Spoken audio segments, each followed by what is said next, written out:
Hello subscribers, gonna do some live streaming of Deadly Towers for the NES. How did you know I wanted the spicy chicken? I actually like this game, even though almost everybody hates it. It's a very, very difficult game, and it actually takes quite a while to beat. It takes a while to get the skill level to beat it. It was a role-playing game, but kind of like an action RPG, I would say, on the NES. And like I said, a lot of people have a bad review on this. I actually did stream this once, but I didn't make it very far because I accidentally changed the password code and it pushed me somewhere I didn't want to go. So we're going to see how we do today.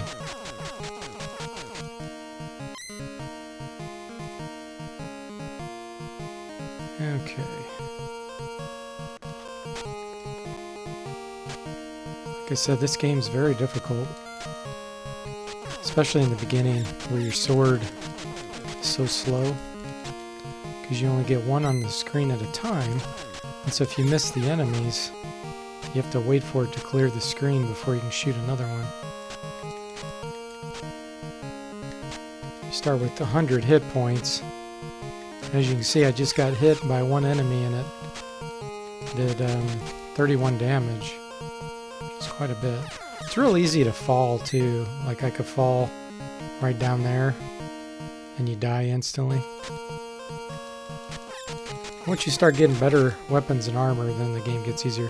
And getting faster movement as well. Hearts give you 10 hit points. I knew there was a hidden shop here. So I have 64 letter. That's the, I don't know what you want to call it, the money in the game. And there's a helm that I want to buy. So I need to kill some enemies to get a little bit more. And once I buy that helm,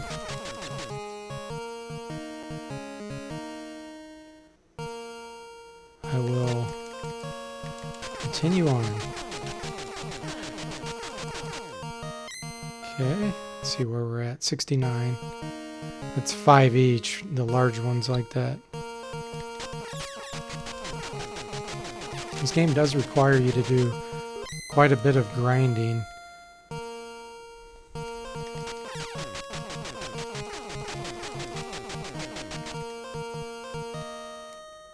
And the money generated is random, so a lot of times you kill an enemy and you don't get it. And there's no experience, there's no levels in this game.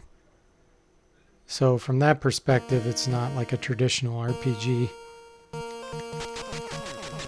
You can increase your hit points and equipment.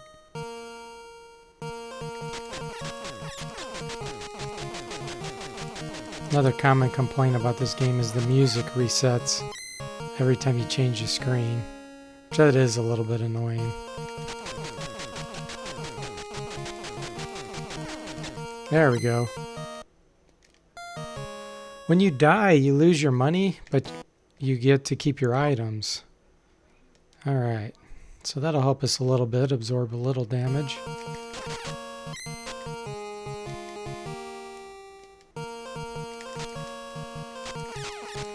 The key to getting hit by enemies too is to face toward them to get knocked backwards. Basically, when you get hit by any enemy, you get knocked backwards opposite the direction you're facing. So you have to kind of be careful. You have to have patience.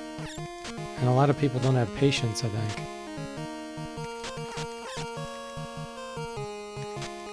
As long as you take your time, you'll be fine.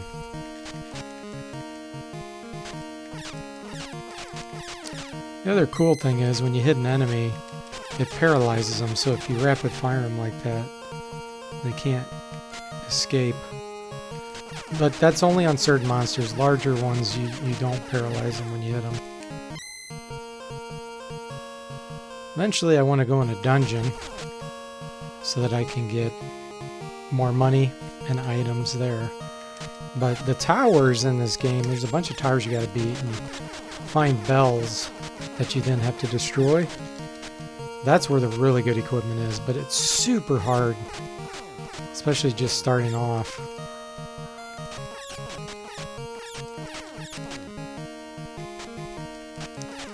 So I will be dying. That's pretty much a guarantee. And I haven't played this game like thoroughly for a long time. Alright, back to full hit points. Now we need to find some circles, hearts with circles, like that. That gives you max hit point increase. And I think there's certain ways you can go back and get them multiple times. Like, I think I can go back and get that one again if I ever die. But only to maybe 150 hit points. Then you have to start finding them in different areas.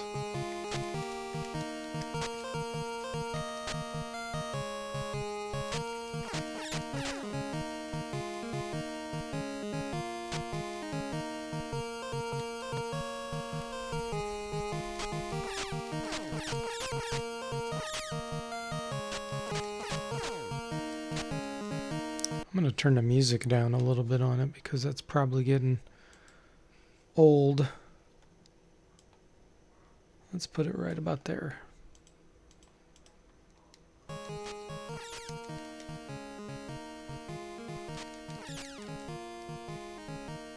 Like I said, patience. Patience is key to this game, and there's no time, so you know, you just take your time.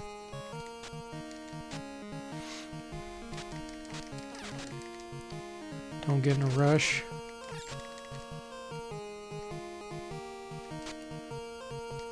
Ooh, there's another one. Good. Have some pretty quick reflexes. See, that bat there is dangerous. Because those cliffs, that's where you'll die instantly if you get hit going backwards. Fall down. You can see them where there's like a... It's right there below me. It looks like crumbled marble. That dust thing's gonna appear pretty quick. There it is. So once I get past that, then I'll be safe. I'm gonna run past this blob.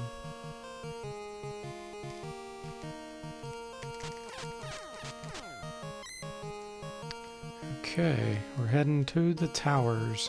Whoa!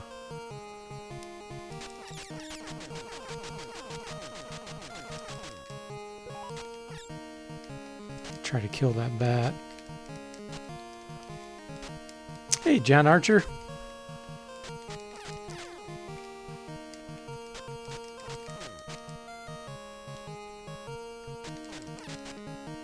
Alright. Ooh, scorpion. The other cool thing about this game is... Ooh! Got hit by that rat. Different enemies do different damages. Have different hit points and stuff.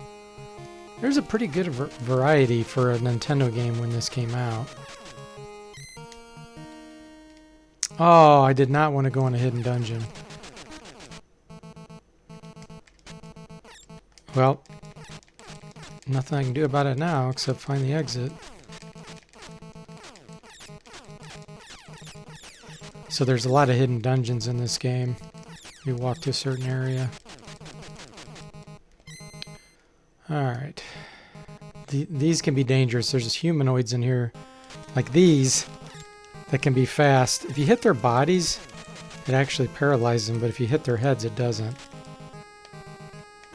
These things will do a ridiculous amount of damage. I guess these are like were-tigers. Kind of like werewolves, only these are tigers. Not really sure. They shoot fireballs, too. Some enemies have attacks like that.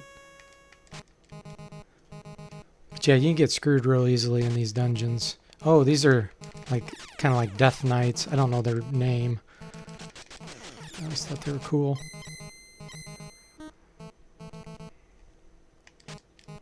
This is like a barbarian or something. Man, he's shooting a lot of fireballs.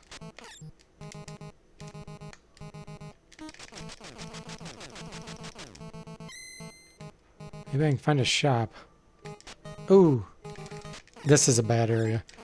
You start getting nailed by the enemies like that, you get screwed real quick.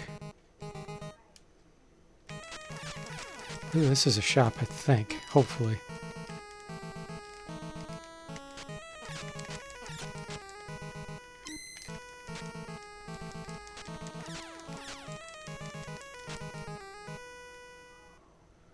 Ooh, a shield. So I'd have to get to 80. Right now I only have 47. My hit points are so low though, I only have 20. I'm tempted to buy this potion. I better do it. Red drink is a hit point. So that got me up to 70. So now if I can do a little bit of grinding, if I can... That's not the kind of enemy I want to be fighting. There's some blobs. Those are the ones that give a lot of money, and that's what I need to find. Oh.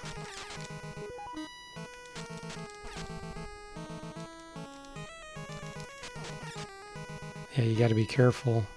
Every single room. Ooh, look at that. See how much damage that did? These are like rabbits. Look at them.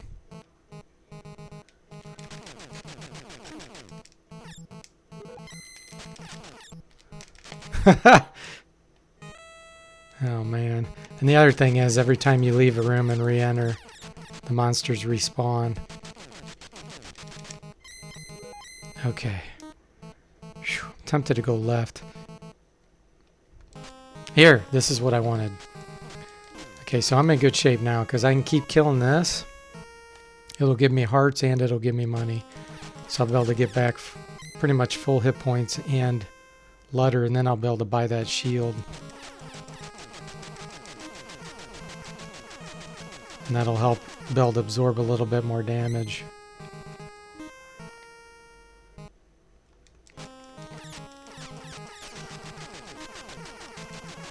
If you kill these blobs before they start to extend, you'll actually kill them quicker. See that? We took 4 hits that way. And since there's about 4 or 5 segments to that, you get a lot more hearts and letter out of them. So I already got 72 letter. I think I only needed 80 for that shield. I just have to be able to get back there.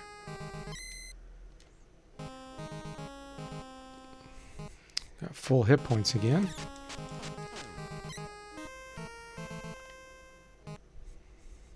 And then once I get the shield, I gotta find my way out of this dungeon. I think I'll get 40 more, just so I can buy a potion too. Healing potion.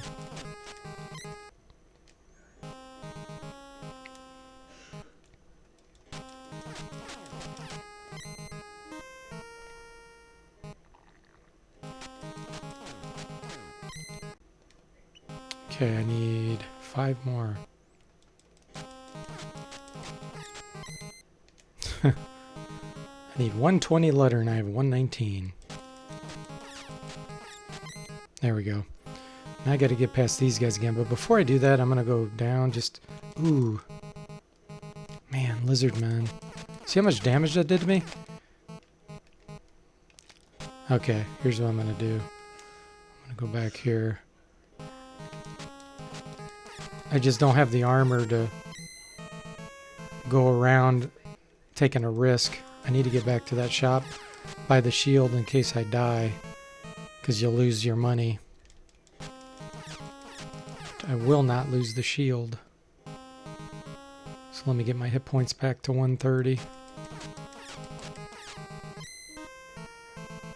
97.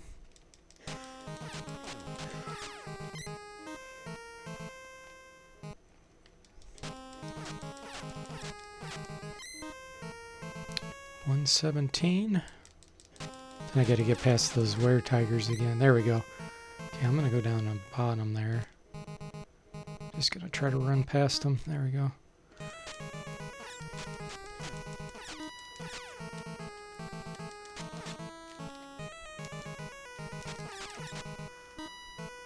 I don't remember what was up here. Ooh, that's the shop already. Nice. Okay. I wonder what that yellow or orange orb is there. Because I could buy it. It doesn't say what it is. I'll just buy a potion. Oh, I gotta go out and go back in. There we go. Oh, I could buy another one. There we go. So now I have to find the exit, which is always a pain in the butt. Man, that guy knocked me straight back into the shop. His fireball didn't do that much damage to me.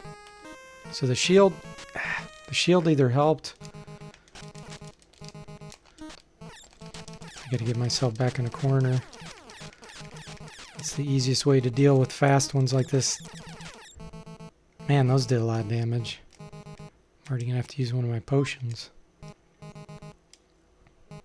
So there's a pretty good chance I'm not gonna make it out of this dungeon without dying.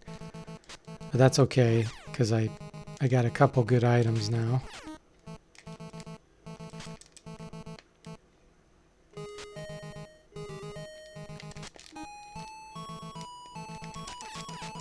I don't know if that's a lizard man or a wolf man.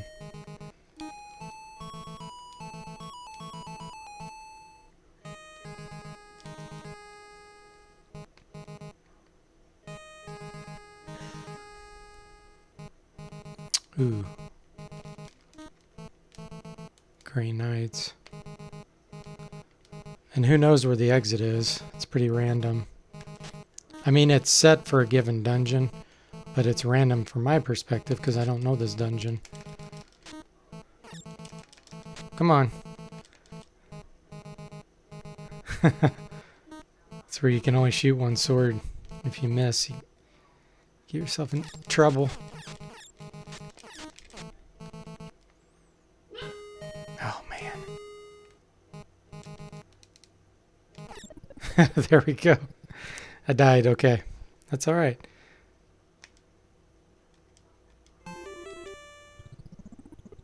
So you start with 100 hit points, but you keep your 130. And I lost my potion, but you don't lose what you had equipped. And my letter gets set back to 50.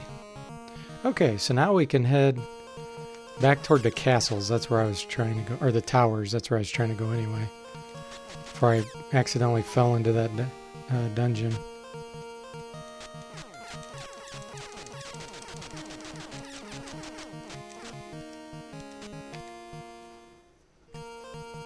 Heart.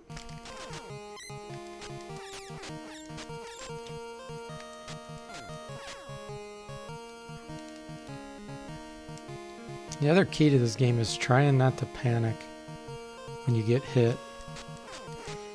Because that's... I went to another dungeon. Oh man, that's bad news.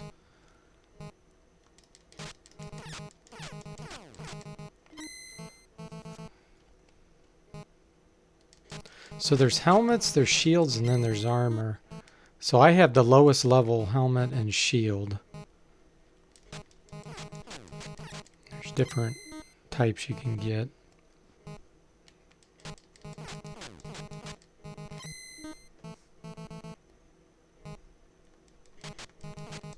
I think a lot of people just kind of skip getting the lower level ones.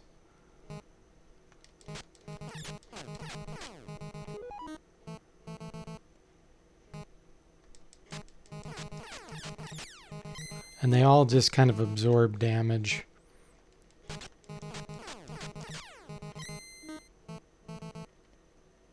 And then of course you can upgrade your sword too.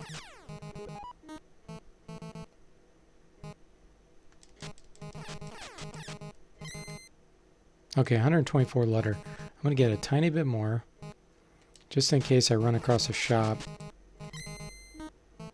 that maybe has the armor. That would be sweet. 137. Let's get to about 150.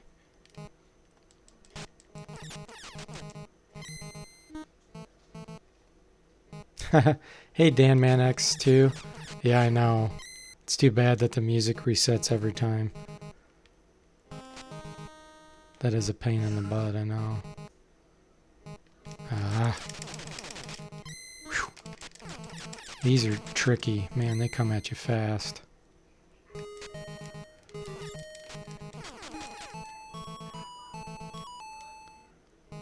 Ooh, what do we got? Oh, hyper boots. Whew. Man, 232. I really need those, though. And then the scroll, there's different kinds of scrolls in the game, and they do different things. Same with potions. I think one of the scrolls teleports you straight to the tower area. But that's kind of risky to buy because I don't know what kind that is. These boots will let me walk faster on a diagonal path. And you can find those in a tower, but I think it'd actually be worth buying. So I'm going to go see if I can get some money. Let me see if I can find a blob around here so I don't have to go all the way back that other way. Is there a shop here maybe? Nope. Sometimes they have shops, sometimes they don't. Oh, here's another shop. Oh, it's a helmet and the shield. I already have that. Hey, Garrison. Good to see you.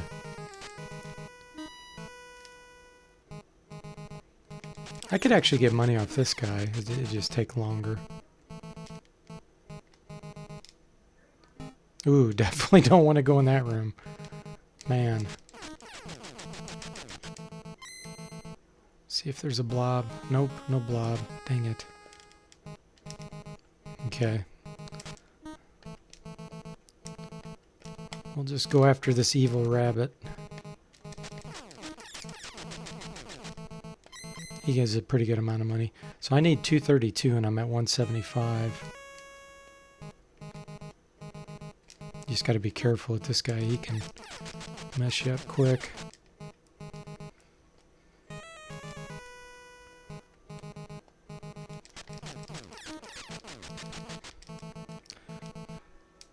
Garrison says he always got annihilated in this game. Yeah, it's not easy, that's for sure. Just have to have a lot of patience, and you have to be what's the word? Persistent. I've beaten it probably 3 or 4 times in my lifetime. One time I actually beat it with what's called the magic mace. I beat the last guy with that. It's this item you can equip that causes a spike ball to flip around your head. That was kind of fun, beating him with that instead of a sword. 180. Man, this is going to take forever. Okay. I need to go find the blobs.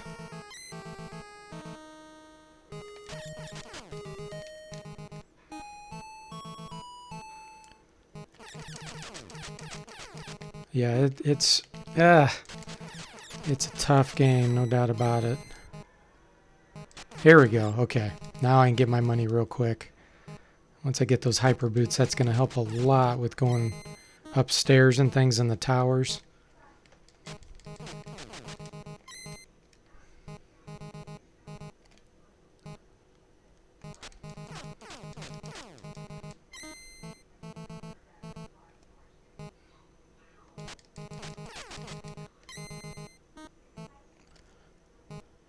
Yeah, as you get older, supposedly your reflexes get slower, and so it makes it harder to play. But what I've found is that might be true that my reflexes are a little slower, but I can strategize a lot better, and I can see patterns in the enemies that I couldn't see as a kid.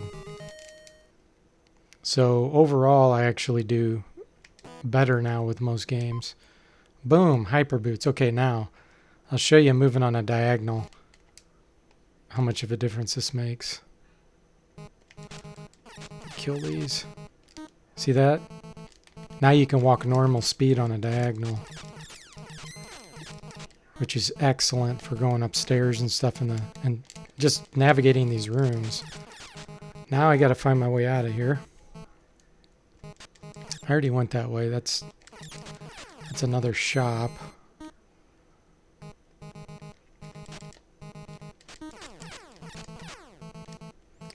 But yeah, I mean, I think when this game came out, for me, it was good because there wasn't really anything like it.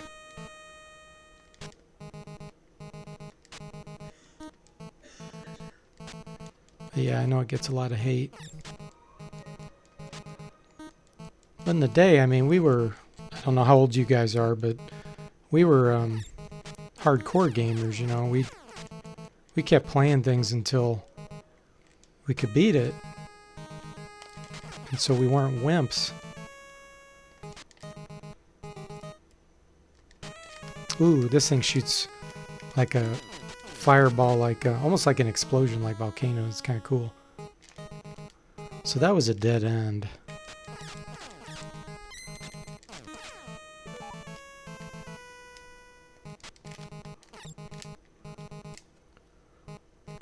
And I went right. That's where the other shop is here. Let's see what was up here. Oh, so you just rented the game? You didn't actually buy it? Yeah, without any internet back then. I mean, depending on when you played, this was before even a lot of bulletin board systems. I think over here is where those barbarians were. So let's see if I can get past them.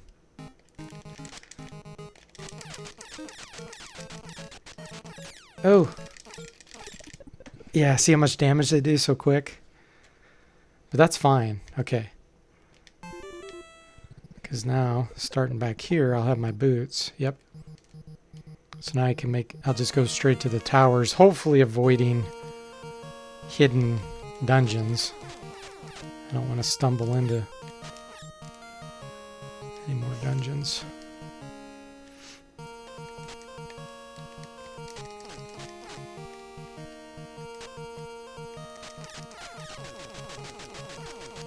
You remember, DanMan X says he remembers sharing Zelda maps with kids in grade school. Oh yeah, I remember that too. Yeah, when Zelda first came out, it was crazy. Everybody was like amazed. I think I was the second kid to get Zelda in my class. There was someone else that had it before me. And I heard about it because you'd only hear about games a lot of times by your friends and maybe a magazine or something. I was just totally amazed by that game. This was another one. I didn't have this game. I never did actually. Well, actually, maybe I did end up getting it eventually, but my friend had it first, and he brought it over once to my house, and I was addicted.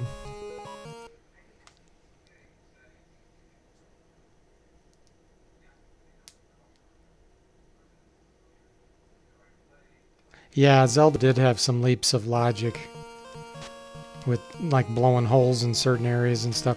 And you know, there are some clues in the game that tell you about that kind of stuff, but you didn't know about it. I mean, kids, I don't know if you were like me when you were a kid, but I was pretty clueless when it came to clues and things. I didn't really understand the importance of them. And,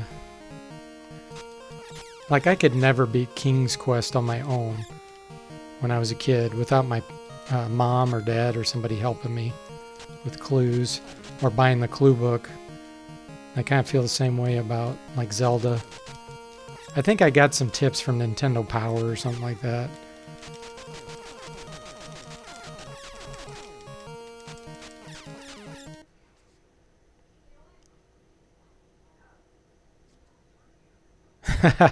Garrison says he thinks stuff like that was put in games to help send Nintendo Power. Yeah, it very well could be. And then the other funny thing about that is they would always like exploit celebrities.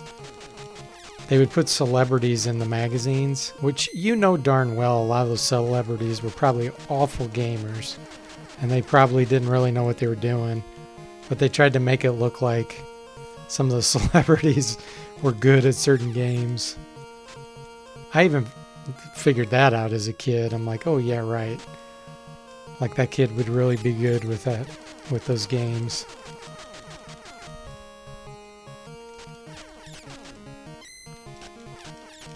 Things you believe when you're a kid is pretty funny.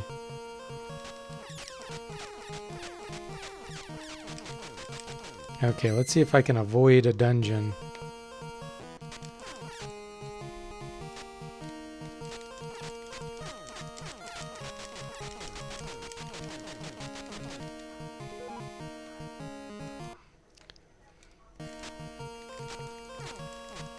Yeah, I remember King's Quest III specifically requiring my mom's help because there's a part in the game where you have to type in magic spells, like a bunch of phrases and stuff to get away from that mean wizard. And I don't know if I want to go this way. And I think you had a timer. Like, I never know that for sure, but it felt like you had to do it in a certain amount of time. And I was terrible at typing, but my mom was really fast. She used to be a secretary. And so I would tell her what to type. We'd look in the clue book and she'd be typing it real fast. And I can remember the stress and the suspense of, are we going to do this in time? Because you had to make these spells, because then before the wizard came back, you had to cast the spells in certain areas to I think we had to poison him through his porridge or something like that.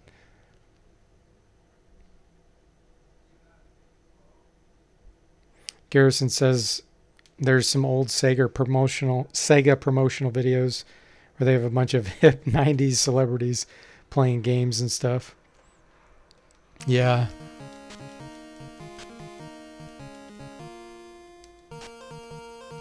Okay, now this guy that's behind that little pixie, I think is what he's called, behind those gates, you do not want to kill him, because if you do, it actually takes your money away.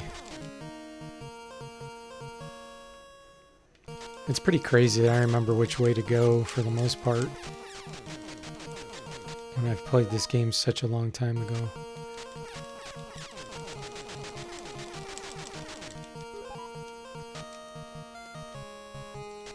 I know yeah, I knew that rat was going to come and hit me in the back right there. I remember that. He would always do that.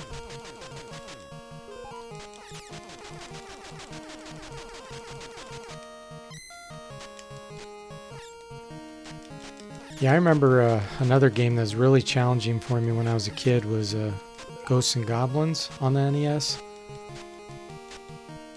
I feel like that's a similar difficulty level to this game. There's certain areas that are just really hard. You just have to have patience.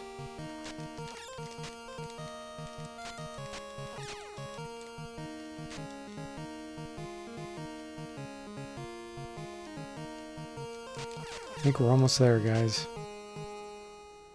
Yep. Okay, so this is the bell area.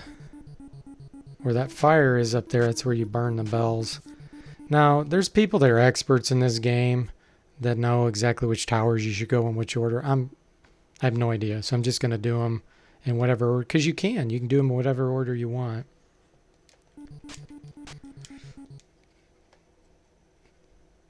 Yeah, King's Quest III, it was pretty brutal. Yeah, I remember beating King's Quest III and just being amazed. I was like, wow, that is just awesome. Added a whole new dimension where you had to get the reagents for spells and then cast them and use them on the wizard. And you could do different ones. It was really cool. You didn't have to do them all. Like, I remember I never got the teleport spell, but that would allow you to teleport around to different regions in the game. Okay, here's our first tower. I don't know who this is, which boss. I'm going to try to find secret rooms.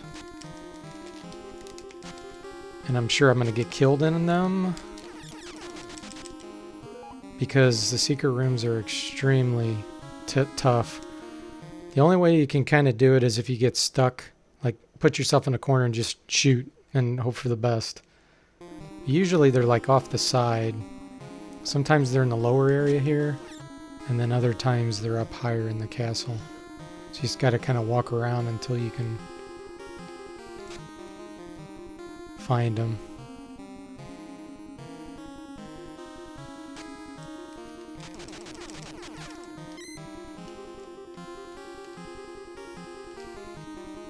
I like the music in this part of the game though, it's cool.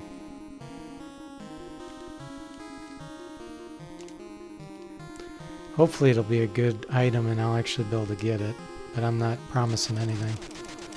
Because like I said, those treasure rooms are, talk about brutal.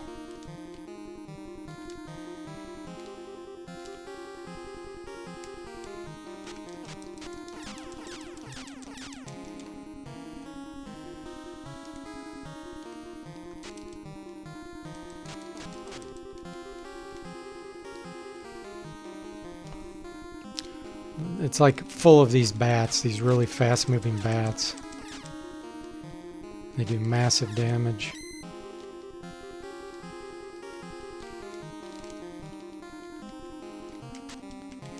And with this extremely slow sword, you're doomed. And you can, one strategy is you could buy a bunch of potions. But I don't want to bore you guys with grinding and getting a bunch of potions, because that would really be boring to watch.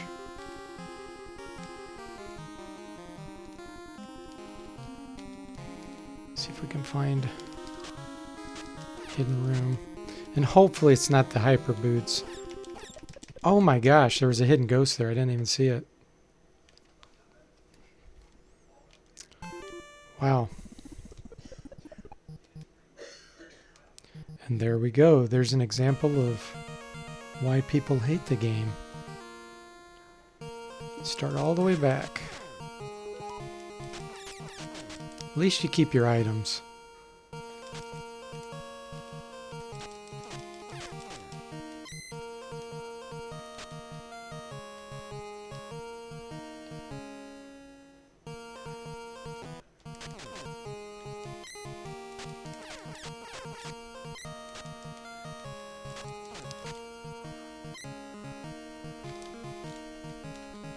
Try to just run past some of these.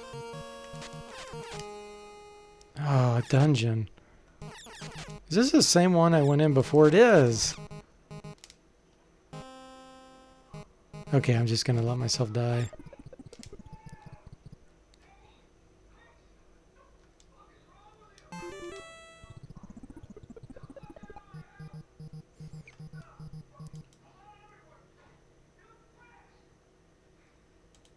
I'm saving the game just in case something happens, like I accidentally screw up that password. Use the save state. Because I've done that before. I've bumped a key and changed the password and then you don't know where you're at.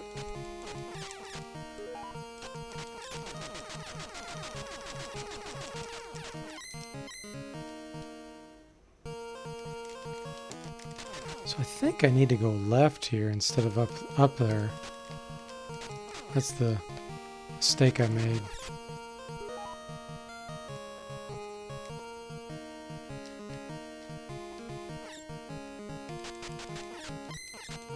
Yeah.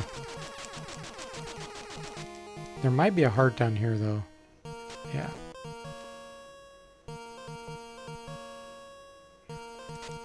And now I may not get any more of those hearts, except for in the towers. For some reason I feel like you're limited to 200 or something, and then they don't give them to you anymore out here.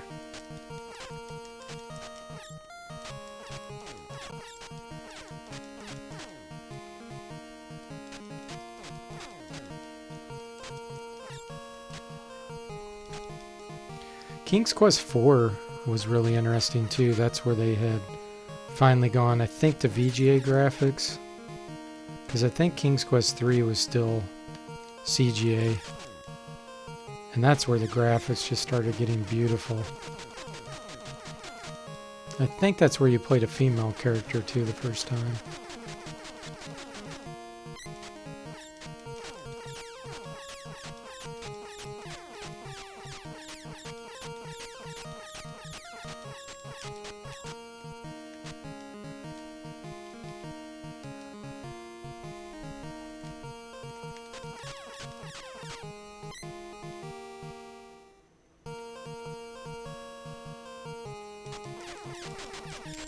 I knew that rat was going to try to get me.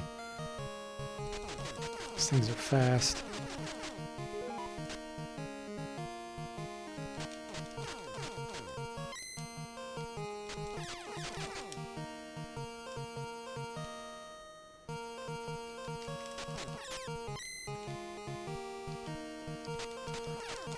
Some areas you just have to clear, like this here. It'd be suicide to not clear this because of the cliff right there.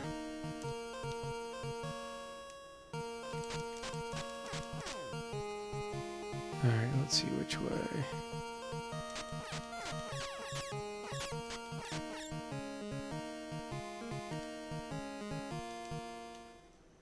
Yep.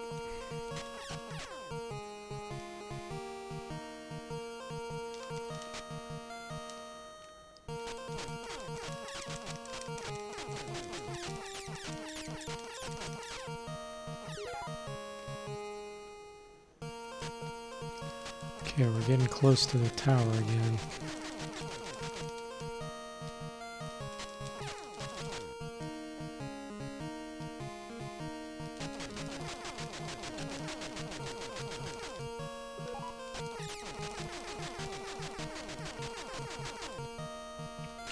Once you get a better attack weapon to go through those blobs a lot faster, that helps.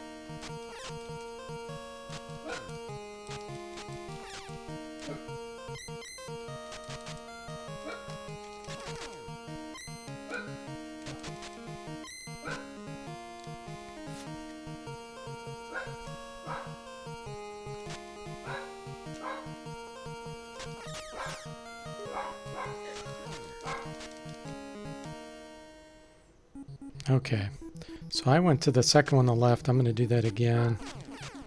And I've already searched part of the castle, so I won't have to do that all the way up. I'm sure I'm going to die in the treasure room, but...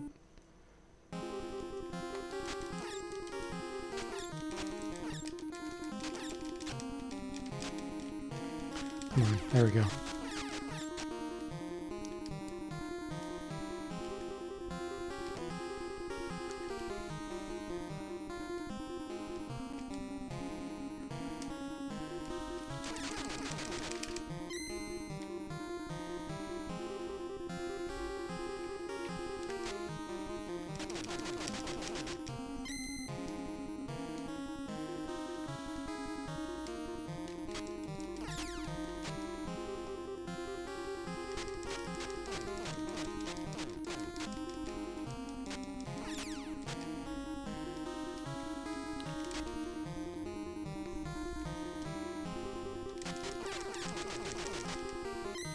Man, I'm not getting any hearts.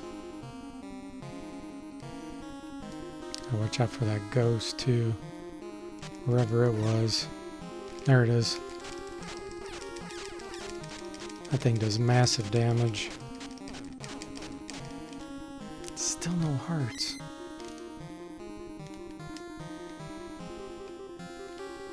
No treasure room there. Might be in the upper castle.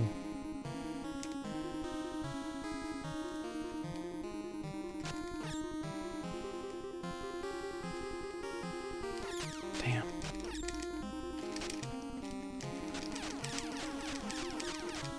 Whew. 54 hit points. Yeah, there's no way I would be able to beat a treasure room with that. I'm almost tempted to try to beat the boss. I'll do that. I could always come back. And I doubt I'll beat the boss, but at least I'll try.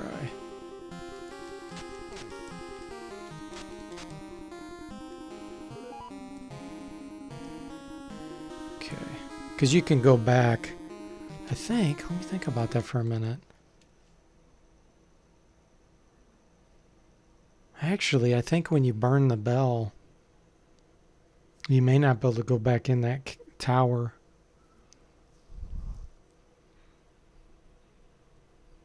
Well, I'll still try to beat him.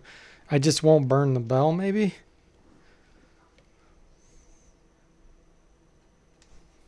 Or does burning the bell have anything to do with it?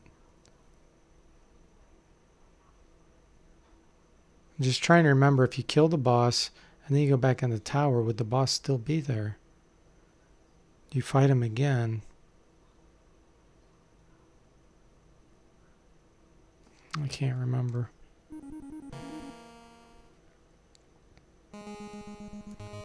This is where the music gets cool.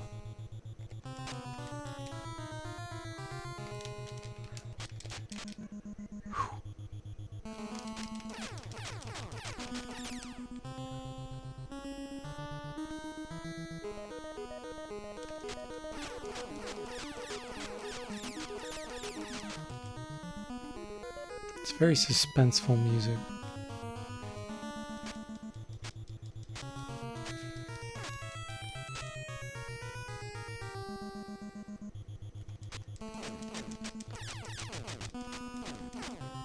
I always called those things wall fish because they reminded me of like land fish things that live in that hole in the wall. It's really cool.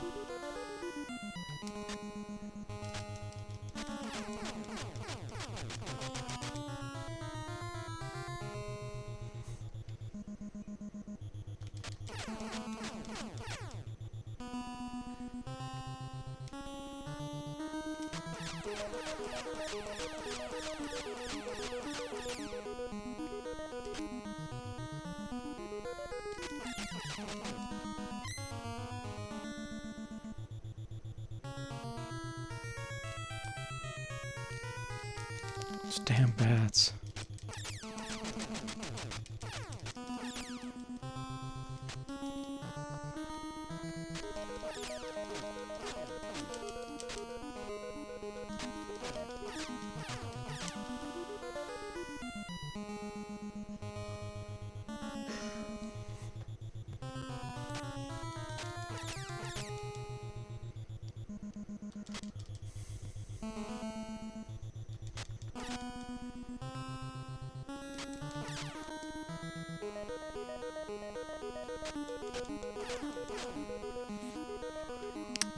Better off just being patient and waiting to kill those on the wall.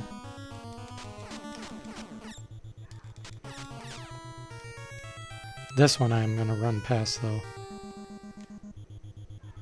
Okay guys, first boss, 64 hit points. I can pretty much guarantee I'm going to die here. But here goes nothing. Who's it going to be?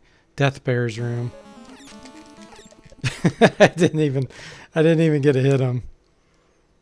I should have gone off to the side more, but I didn't know who I was fighting there.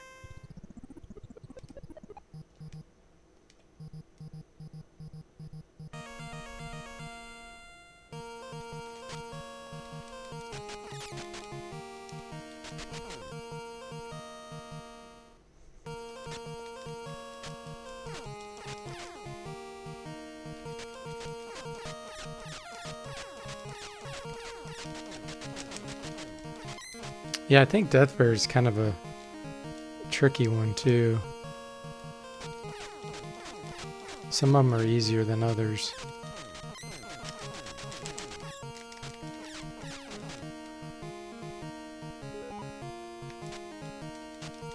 This time, if I can get there with some decent hit points, I'll do that treasure room searching again. Show you that.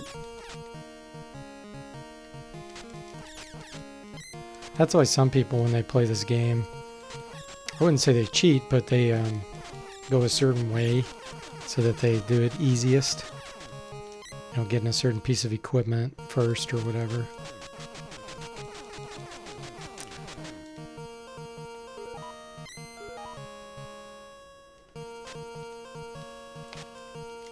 Ah, I went into a dungeon.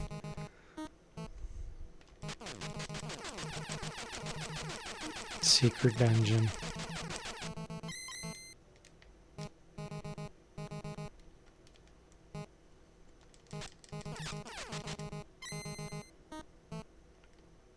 There's a shop potentially right there. Let's get some money and then we'll go in the shop. Maybe we'll get lucky and maybe there'll be some armor in there.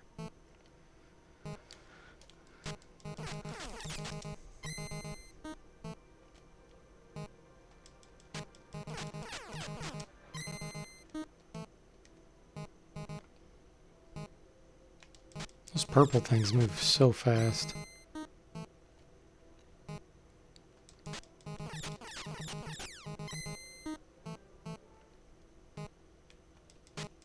Or maybe we'll find a scroll that could teleport us straight to the bell area.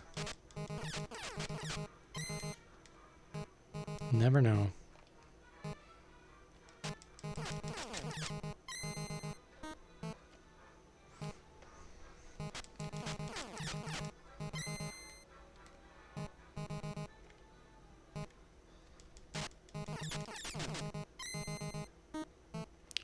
A little bit more money before I go in there. 171. Let's get to 200.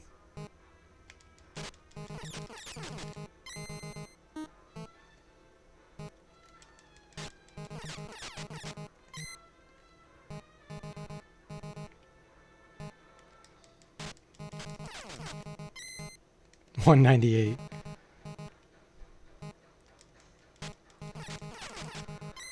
There we go. 211. Okay.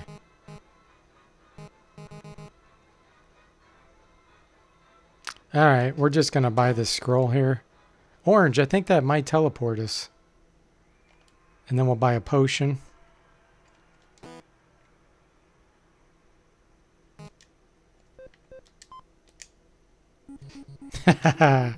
There we go. Nice. Okay. So let's go back to the bear area. This time I've got full hit points. Well, right now I do. By the time I get past these dumb bats, I probably won't.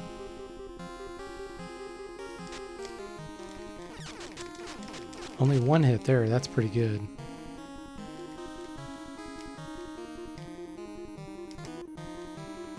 See if we can find the treasure room.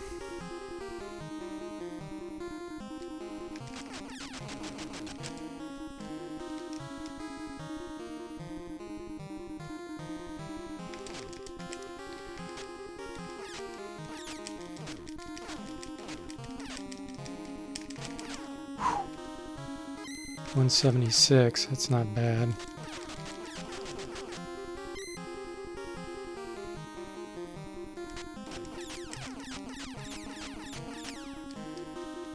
I think there's one more bat and then the ghost.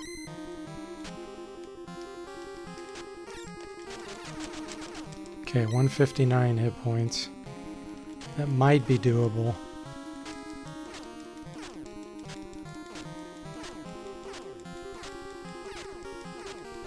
Depends on the treasure room. Some of them are really hard. Oh, I do have a potion too. I forgot about that.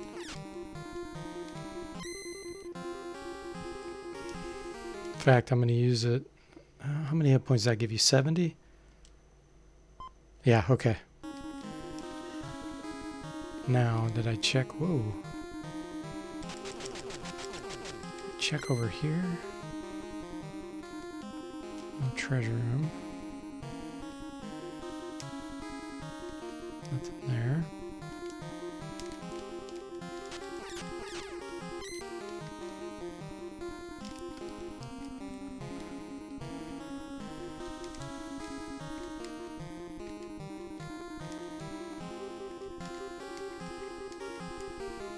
Here it is, guys. Oh boy, okay. Wish me luck. Can you feel the suspense?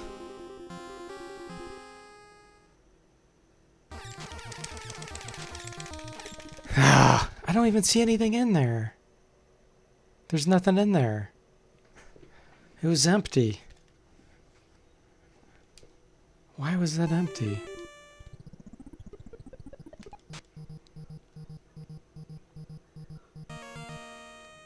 Well, we know to not go in that treasure room.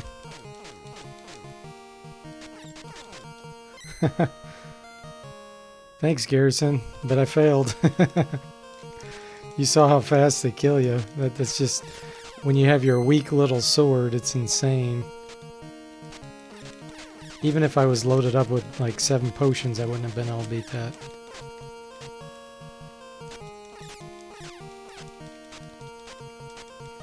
Yeah, that's a shame that it was empty. I don't know if maybe the hyper boots were supposed to be in there. And since I already have the hyper boots, It was empty, or what the deal was there?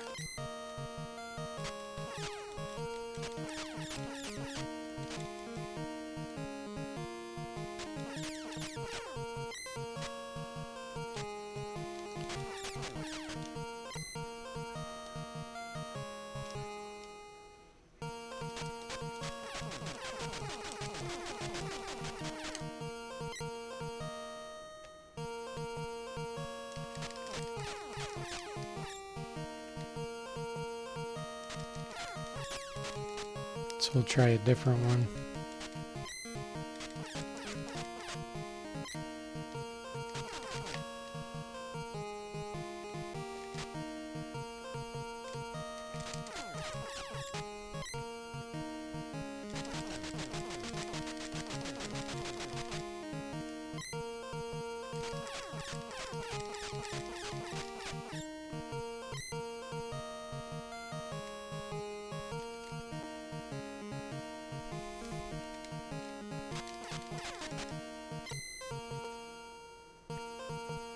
Alright, let's see here. I think I go right. Nope. If you try to go through that door over there without having a certain item, I think you need the figurine item maybe. They won't let you go through there. Or no, figurine paralyzes the humanoid creatures, I think.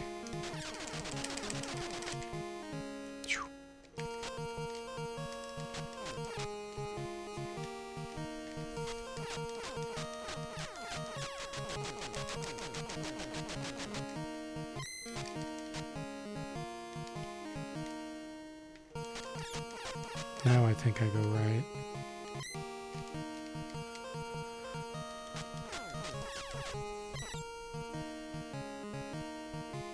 Yeah.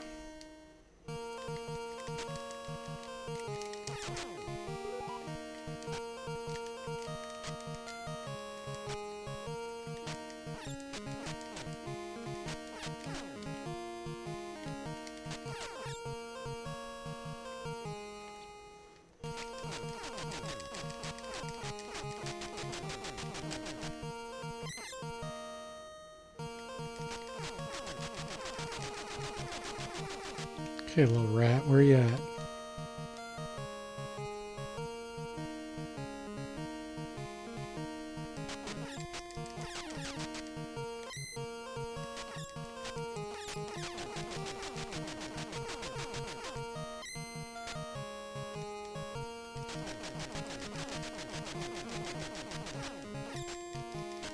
These sparks usually will give you hearts, so they're good to kill because of that. They have a pretty good chance to give you hearts. But, of course, I got none. There we go.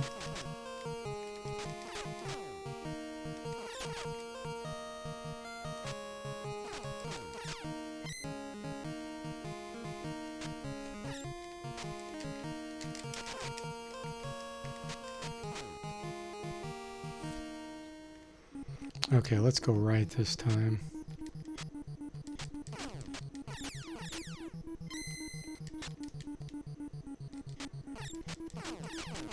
Let's try this one.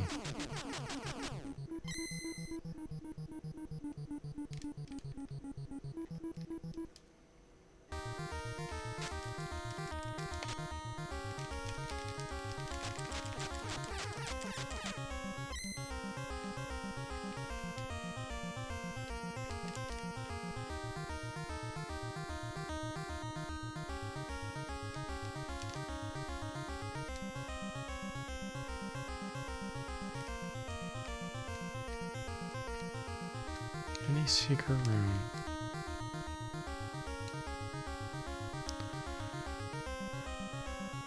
And sometimes they're called parallel zones.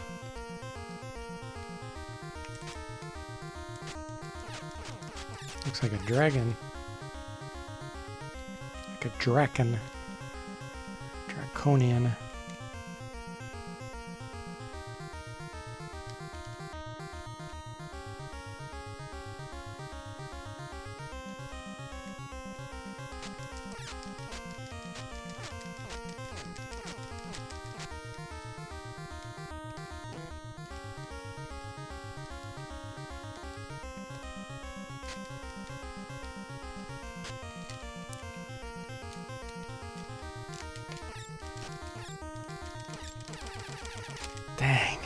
15 hit points, there's no way. But at least I can find out where the treasure room is, potentially.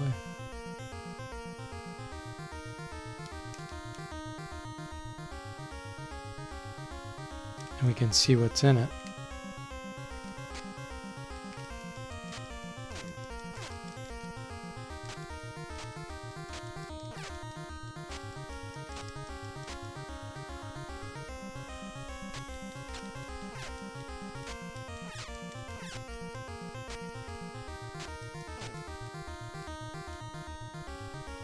There's a heart. Oh, didn't reach it in time.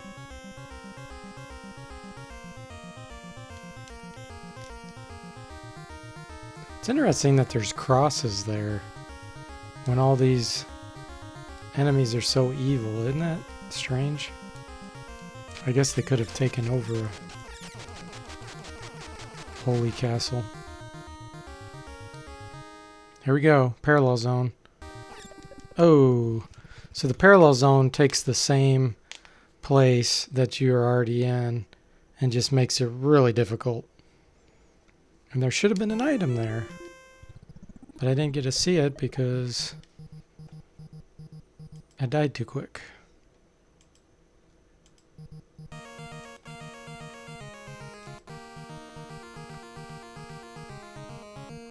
Well, I think what I'm going to do now is stop playing, and I'm going to flip over to some Fortaeverse stuff. Let me flip my view here.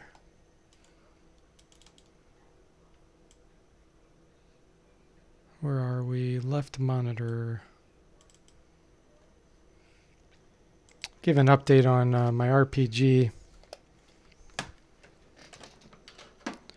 So, made some pretty good progress on Fortaeverse. Let's bring this up here.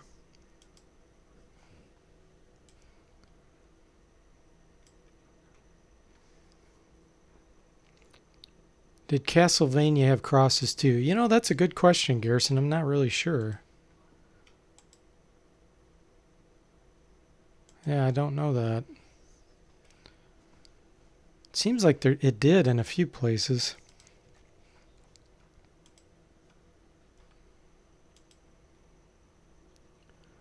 Alright, so let me set everything up here.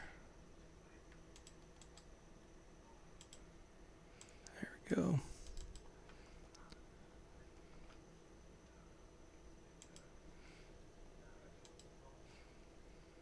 What I'm going to do is delete my current database and reload it here.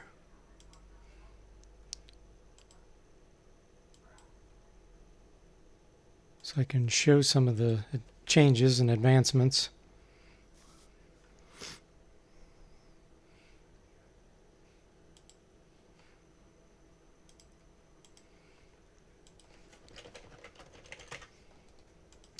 Gotta create a new party real quick.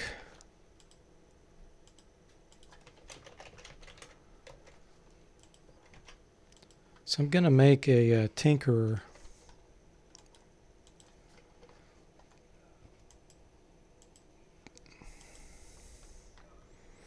I'm not gonna worry too much here about skills. I'm just gonna skip past this. Gonna make my troll that I've been doing a lot of.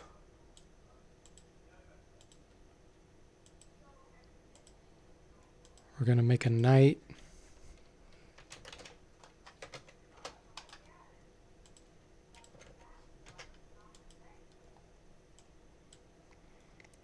We're gonna give him just a little bit of these skills.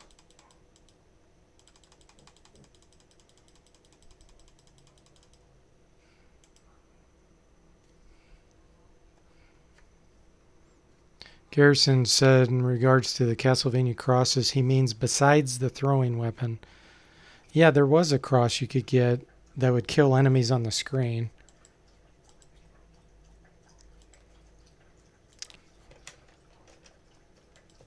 Let's do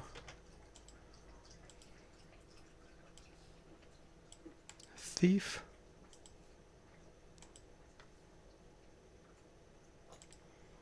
And we'll do one more.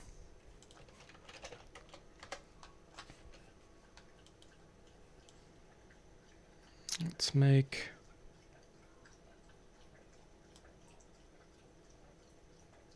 a wizard.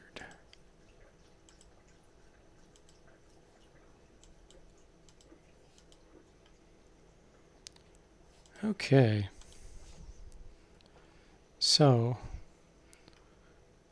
I've started adding in the types of equipment that certain classes are going to start with. I haven't finished that, of course, but I have projectiles working with ranged weapons. So the way this works is my tinkerers start with a light crossbow. So I'm going to equip that. And then you equip a projectile. And in this case, he has 20 short bolts that are made out of steel. And just as a test, what I did was I also gave him some straight head arrows, which don't work with crossbows. So if you equip that, it automatically unequips his crossbow. And you can only have one type of projectile equipped at a time. So let me equip his crossbow again and the bolts. So now he can shoot at enemies.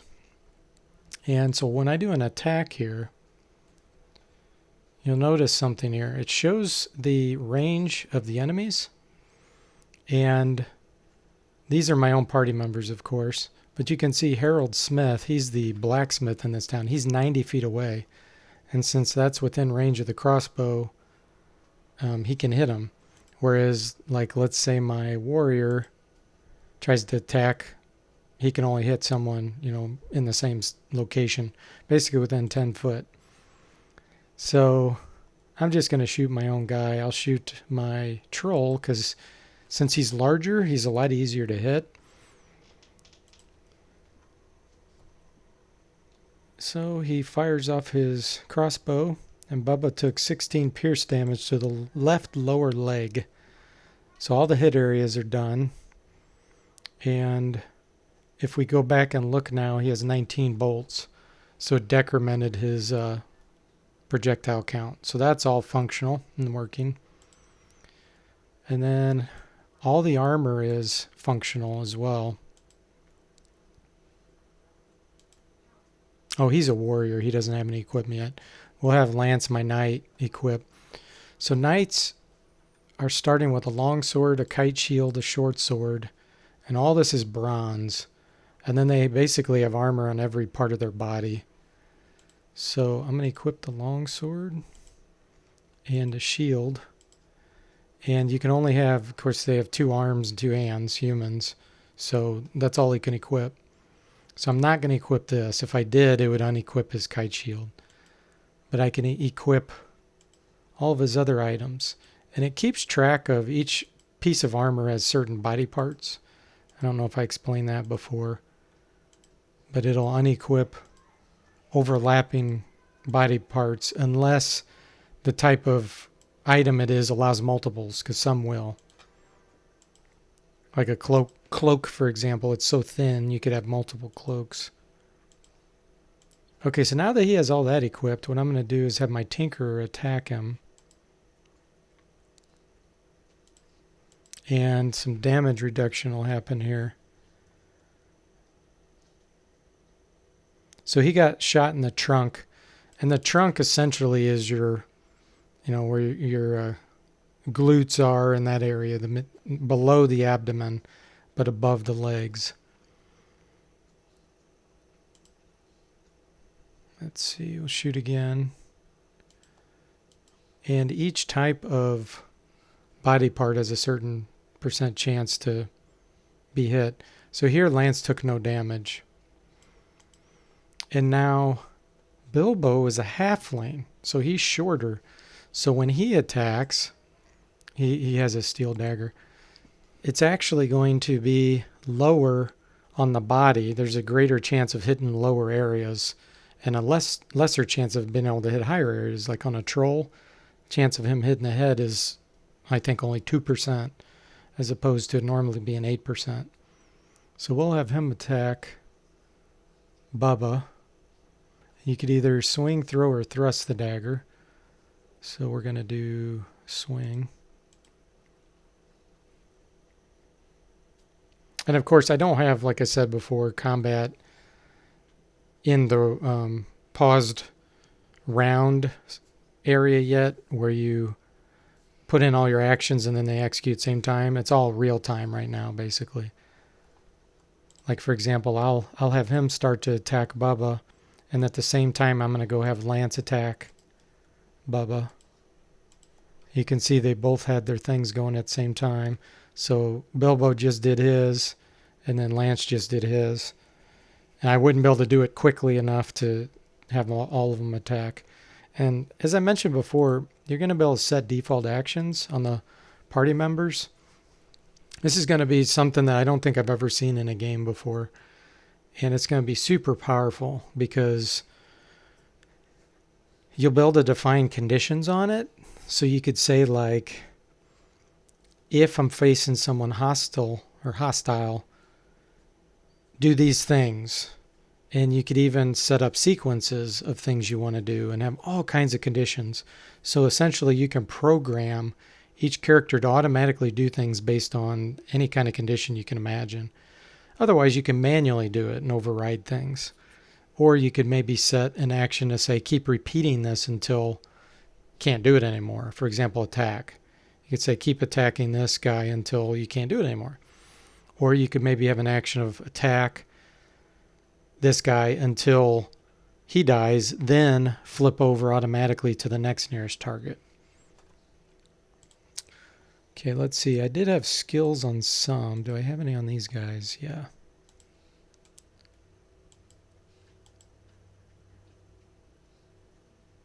I'm trying to think of which skills I've implemented.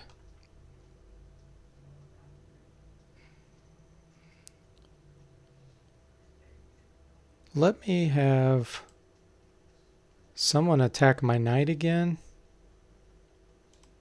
because he has his shield equipped. And his shielding skill is 30%. So he does have a chance of being able to block an attack. And I want to see that happen. So I can show that to you. So attack, lance, swing.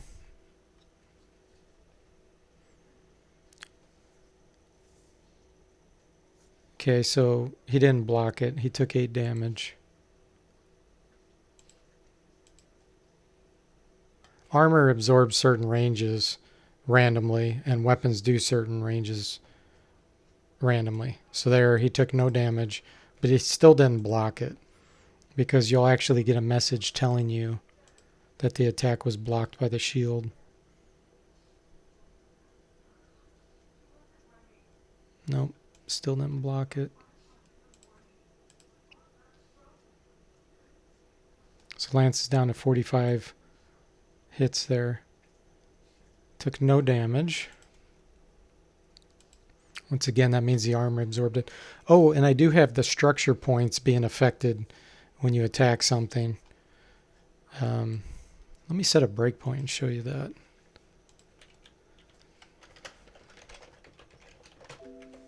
Let's see here. And I have strength bonus for attacks in there as well.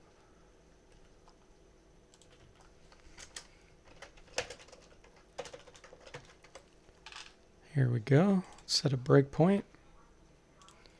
So we're going to have him attack. And then we'll go to the breakpoint. You'll be able to step through the code. Alright, so we got a hit.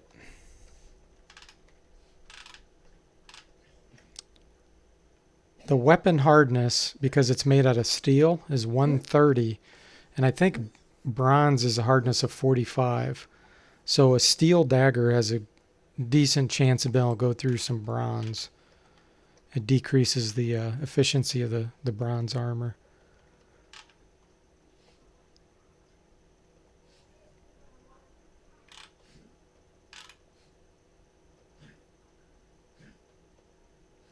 Oh, that was the whole attack. Okay, let's do it again.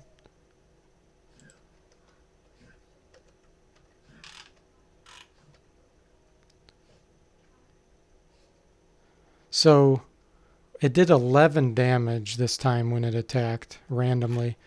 And that's after it had already calculated all that above. We'll look at the parrying skill there too. That's where the shield comes into effect. Okay, so now getting the random body location. I'll show you how this works. So it calculates the size of the attacker versus the size of the target.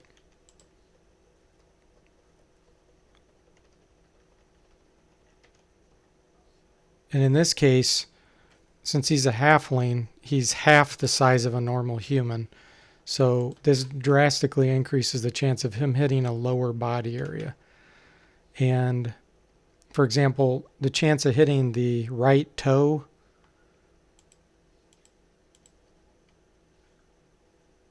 just got multiplied by 3, which it was only a 0.1% chance anyway, so that was extremely low. So what it does is it loops through all possible body parts on the humanoid and figures out the chance of it hitting based on your size versus the target. And as you can see, as you get higher up on the target, it decreases. So the chance of hitting the head is cut in a quarter, basically. Same with neck and shoulder and all those get affected more. So the random body location we got this time happened to be the foot.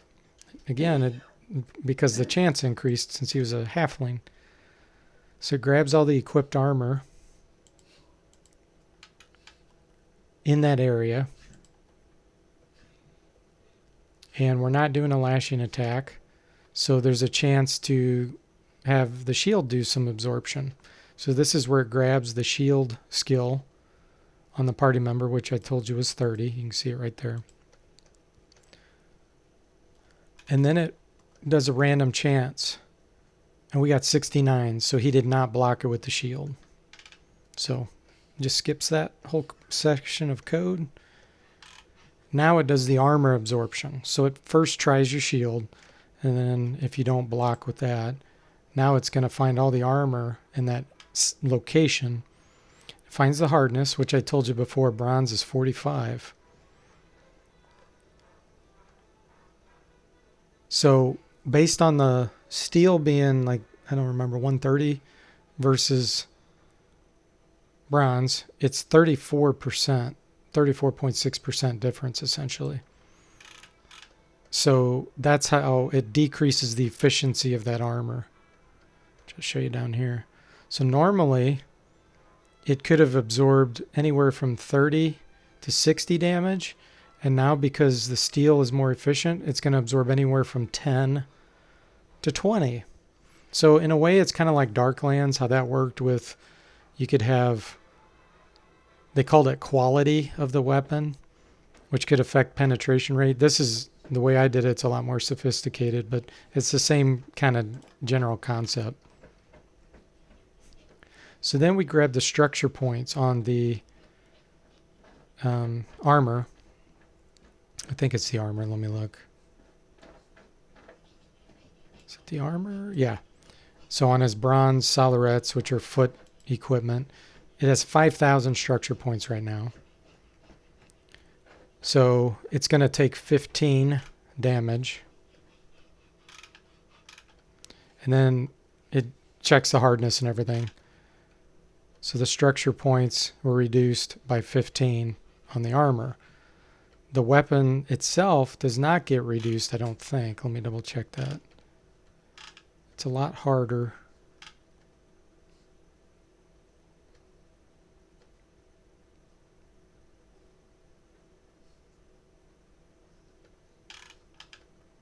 Actually, I said it backwards.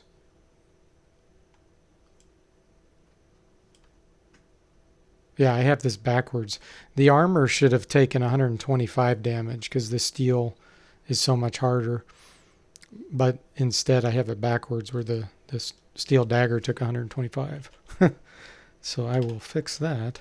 But all this is working where it updates the structure points.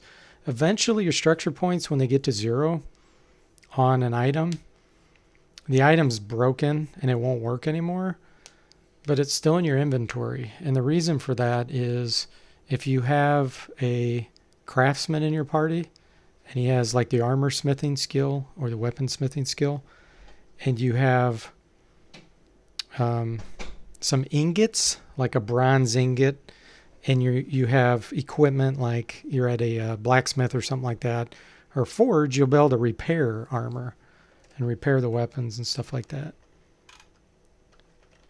And I do have that skill somewhat working. I don't have it completely working.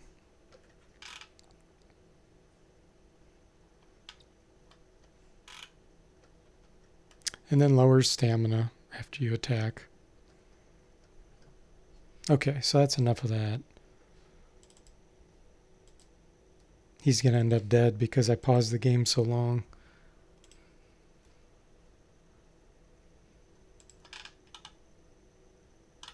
Yeah, look at all the misses, swings, and no damage.